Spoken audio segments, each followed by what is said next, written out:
সবাইকে স্বাগত দীপ্ত সংবাদের সাথে রয়েছে দোলা ডলোরেস। পাবনার রূপপুরে পারমাণবিক বিদ্যুৎ উৎপাদনের চূড়ান্ত পর্যায়ে বাংলাদেশ।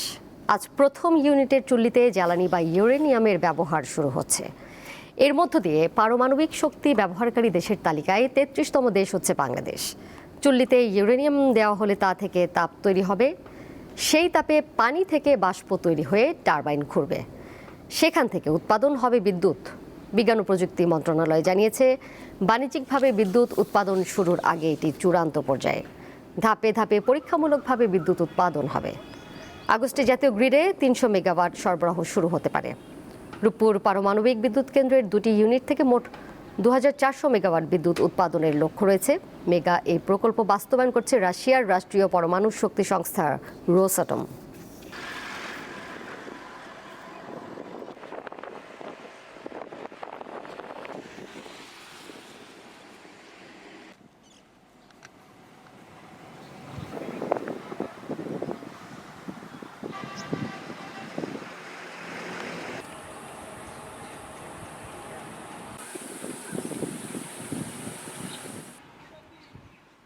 রূপপুর পারমাণবিক বিদ্যুৎ কেন্দ্রে ইউরেনিয়াম ব্যবহার শুরুর বিষয়ে আরও বিস্তারিত জানবো এই মুহূর্তে। সেখান থেকে যুক্ত হয়েছেন সহকর্মী আরিফ আহমেদ সিদ্দিকী। আরিফ, কখন নাগাদ চুল্লিতে ইউরেনিয়াম স্থাপন শুরু হবে এবং এ বিষয়ে যে সার্বিক আয়োজনটি রয়েছে, প্রস্তুতি কেমন দেখতে পাচ্ছেন?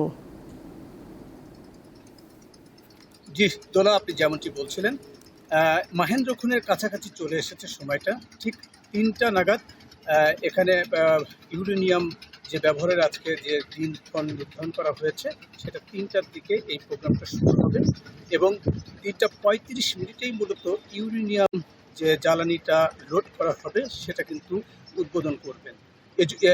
ইতিমধ্যে সকল প্রস্তুতি সম্পন্ন করেছে রূপপুর পারমাণবিক বিদ্যুৎ কেন্দ্র কর্তৃপক্ষ। রাশিয়া থেকে যে অতিথি বা যারা এই উদ্বোধনের সঙ্গে সম্পৃক্ত হবেন, ইতিমধ্যে তারাও কিন্তু এই প্রোগ্রাম স্থলে চলে এসেছেন। এখানে একটা উৎসব এবং আমেজের মতো একটা অবস্থা বিরাজ করছে। কারণ আমি এখানে কথা বলেছিলাম কিছু শ্রমিকদের সঙ্গে, তাদের অনুভূতিটা ঠিক এরকম ছিল যে টানা দীর্ঘ সময় তারা কিন্তু কাজ করেছেন, কিন্তু তাদের ভিতরে কিন্তু এক ধরনের সংশয় ছিল যে আদত এই প্রকল্প আলোর মুখ দেখবে কিনা। কিন্তু তারা এখন উচ্ছ্বাস প্রকাশ করছেন যে আমরা যে শ্রমটা দিয়েছি, আজকে সেই শ্রমের সার্থকতা তার প্রান্তে চলে এসেছে। আপনি জানেন যে এখানে যে প্রথম চুল্লি, আজকে যে প্রথম চুল্লির যে জ্বালানি ফুয়েল লোড করা হবে, এখান থেকে এইটা ফুয়েল লোড করার পরেই কিন্তু ৪৫ দিন লাগবে এই ফুয়েল লোড করতে। তারপরেই কিন্তু এখান থেকে যে প্রাথমিক ৩০০ মেগাওয়াট বিদ্যুৎ উৎপাদন হবে, এই যুক্ত হবে এবং পরবর্তীতে জাতীয় এবং আন্তর্জাতিক পর্যায়ের যে পরীক্ষা সমীক্ষণ রয়েছে, এটার পরে কিন্তু কন্টিনিউ এই যে ১২০০ মেগাওয়াট বিদ্যুৎ সম্পন্ন যে প্রথম ইউনিট, এই ইউনিটটা কিন্তু পরিপূর্ণ ২০২৭ সালের জানুয়ারির দিকে পরিপূর্ণ রূপ লাভ করবে, এমনটি কিন্তু এই প্রকল্প সংশ্লিষ্টরা আমাদেরকে জানিয়েছেন। আরিফ, আপনাকে ধন্যবাদ। পরের প্রসঙ্গে যাচ্ছি। প্রধানমন্ত্রী তারেক রহমানের সঙ্গে সৌজন্য সাক্ষাৎ করেছেন রাশিয়ার রাষ্ট্রীয় পরমাণু শক্তি সংস্থা রোসাটমের মহাপরিচালক অ্যালেক্সেই লিখাচেভ। আজ সকালে সচিবালয়ের মন্ত্রিপরিষদ বিভাগে প্রধানমন্ত্রীর দপ্তরে সাক্ষাৎ অনুষ্ঠিত হয়। রোসাটম পাবনার রূপপুরে পারমাণবিক বিদ্যুৎ প্রকল্প বাস্তবায়ন করছে। আজ প্রথম ইউনিটে জ্বালানি হিসেবে ইউরেনিয়াম ব্যবহার শুরুর কথা রয়েছে। প্রকল্পের সফল বাস্তবায়নে রাশিয়ার কারিগরি ও প্রযুক্তিগত সহায়তার প্রশংসা করেছেন প্রধানমন্ত্রী। রোসাটম মহাপরিচালক অ্যালেক্সেই লিখাচেভ বাংলাদেশের পারমাণবিক সক্ষমতা অর্জনের যাত্রায় রাশিয়ার পক্ষ থেকে পূর্ণ সহযোগিতার আশ্বাস দেন। নির্ধারিত সময়ের মধ্যে প্রকল্পের বাকি কাজ শেষ করার বিষয়ে তিনি আশা প্রকাশ করেন।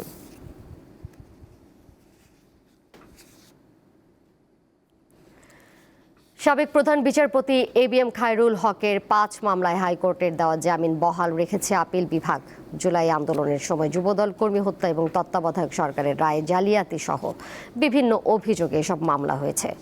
আজ প্রধান বিচারপতি জুবাইর রহমান চৌধুরীর নেতৃত্বাধীন আপিল বিভাগ এই আদেশ দেন। খায়রুল হকের আইনজীবী জানিয়েছেন, তার বিরুদ্ধে আরও 2টি মামলা থাকায় এখনই তিনি কারামুক্তি পাচ্ছেন না। 2025 সালের 24 জুলাই রাজধানীর ধানমন্ডির বাসা থেকে সাবেক এই প্রধান বিচারপতিকে গ্রেপ্তার করে পুলিশ।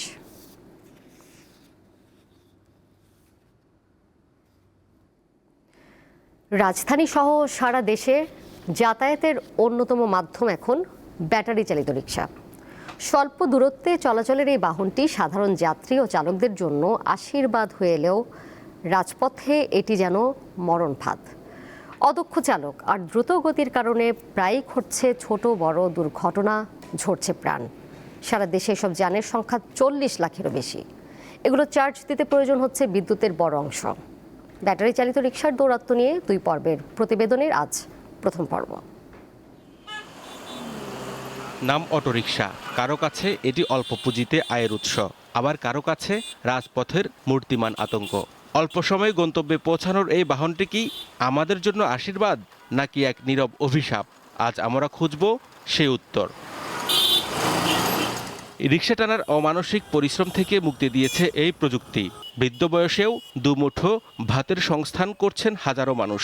অটো রিক্সা দিয়ে কষ্ট কম, আয়ের সংখ্যাটা একটু বেশি, চালাইতেও আরামজনক। 400-500-র উপরে আয় করা গেছে না। এটা যেমন যে 1500-2000 পর্যন্ত ওটা যা। এটাতে দ্রুত যাওয়া যায়, এটা ঠিক, তবে এটা কোনো নিয়ন্ত্রণ নাই, এটা কোনো রেজিস্ট্রেশন নাই, এটা যানজটটা আরও বাড়াইছে। তারপর এটা গভর্নমেন্টের কোনো পারমিশন নাই। কিন্তু এই আশীর্বাদের মুদ্রার উল্টো পিঠ বড্ড ভয়াবহ। অপ্রশিক্ষিত চালক আর ব্রেকহীন গতির মিশেলে অটোরিকশা যেন মরণ যান।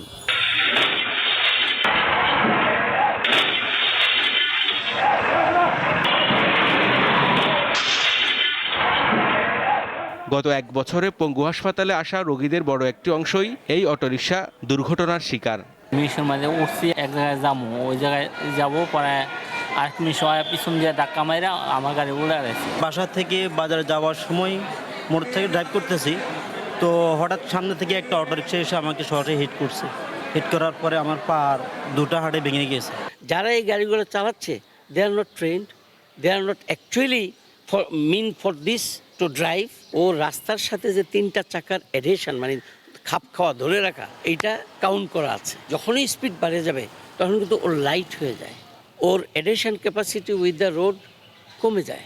এই জন্য দেখবেন একটু ডান দিকে হঠাৎ করে টানলে উল্টায় পড়ে যায়। অটোরিকশার দৌরাত্ম্য শুধু রাস্তায় নয়, হানা দিচ্ছে দেশের বিদ্যুৎ খাতেও। পরিসংখ্যান বলছে সারা দেশে চলছে 40 লক্ষাধিক ব্যাটারি চালিত রিকশা, যার সিংহভাগই চার্জ দেওয়া হয় অবৈধ সংযোগ বা আবাসিক মিটারে। অবশ্যই সিস্টেম লস হচ্ছে। প্রায় 60% ইভি এরা আসলে জেনুইন লাইন, বৈধ লাইনের মাধ্যমে তারা বিদ্যুৎ সংযোগ নেয়নি। সে জায়গাতে একটা বড় ধরনের ক্ষতি সরকারের হচ্ছে, এতে কোনো সন্দেহ নাই। উচ্চ আদালত থেকে মহাসড়কে এই বাহন নিষিদ্ধ করা হলেও বাস্তবে তার প্রয়োগ নেই বললেই চলে। স্থানীয় প্রভাব আর প্রশাসনের চোখের সামনেই চলছে এই রমরমা বাণিজ্য। অটোরিকশা আসলেই আমরা ধরতেছি ওরা অনেক স্পিডে চালায়, এটা আসলে বিপজ্জনক গাড়ি। এতে নিয়ন্ত্রণ করা খুবই জটিল হয়ে গেছে, দিন দিন বেড়েই চলছে। আমরা চেষ্টা করতেছি, আসলে এটা উপর মহল থেকে ভালোভাবে নিয়ন্ত্রণ করার প্রয়োজন। বিদ্যুতের সিস্টেম লস কমানো আর সড়কের ঝুঁকি এড়ানো উভয় সংকট সমাধানে এখন প্রয়োজন কার্যকর পদক্ষেপ। গতির নেশায় অঙ্গহানি রোধে ব্যাটারি চালিত রিকশা বন্ধের পাশাপাশি এর সাথে জড়িত মানুষগুলোর কর্মসংস্থানের বিষয়টিও গুরুত্বের দাবি রাখে। বিশেষজ্ঞরা বলছেন আধুনিক নগরায়নে শৃঙ্খলা ফেরাতে এর কোনো বিকল্প নেই। হেদায়েতুল্লাহ সীমান্ত, দীপ্ত সংবাদ, ঢাকা। আন্তর্জাতিক প্রসঙ্গ, যুদ্ধ বন্ধ ও পরমাণু প্রকল্প ইস্যুতে ইরানের দেওয়া সাম্প্রতিক প্রস্তাবে খুশি নন যুক্তরাষ্ট্রের প্রেসিডেন্ট ডোনাল্ড ট্রাম্প। জাতীয় নিরাপত্তা বিষয়ক কর্মকর্তাদের সঙ্গে এক বৈঠকে ট্রাম্প জানিয়েছেন ইরানের প্রস্তাব গ্রহণের সম্ভাবনা খুবই কম।